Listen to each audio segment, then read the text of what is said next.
Sa wakas, my friend, nakapagluto ulit ako ng paa ng manok, my friend. Sarap ng pagkakaluto, my friend, humihiwalay yung buto sa balat.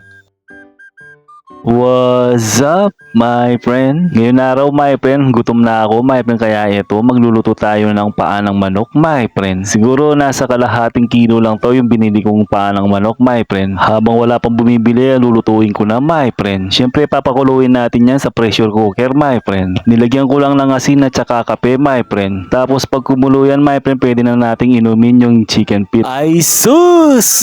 Chos lang!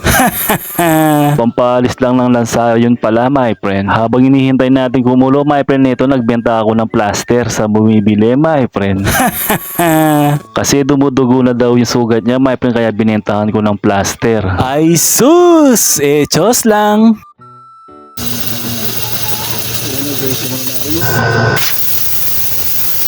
Pagkabukas ko, my friend, na yan ang bango nila, my friend, amoy kape, my friend. At sobrang lambot ng mga paa natin, my friend, humihiwalay na sa buto, my friend, yung laman. Dahil matagal na akong hindi kumakain ng paa ng manok, my friend, nito. Titimplahan pa natin yan at sasarapan, my friend. Katulad ko na masarap tignan, my friend. Ay sus!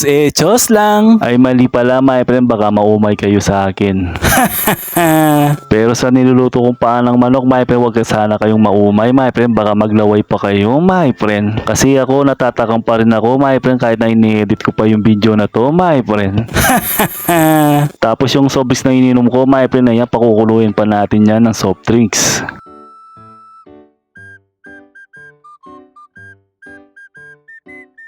At ganyan ko lang niluto yung paa ng manok, my friend. Ewan ko anong tawag dyan, my friend, sa niluluto ko ngayon, my friend. Habang hinahalo ko nga, my friend, naghihiwalay na yung buto sa laman, my friend. Kaya ginawa ko dyan, my friend, hinayaan ko na lang, my friend. Tapos nilagyan ko lang ng sili para may konting angas yung kinakain natin na paa ng manok, my friend. Kahapon ko pa dapat i-upload to, my friend, kaso may dumating akong bisita, my friend. Kaya hindi ko na siya na i-upload, my friend. Kaya yan, luto na yung chicken feet natin o paa ng manok, my friend. Ewan ko anong tawag dyan, my friend, sa niluto kong ito, my friend. Tama kayo, my friend, kung anong kulang, my friend, alak na lang. Kaso ulit na lang dumating yung mga bisita ko, my friend, kaya ginawa ko, kinain ko na lang, my friend.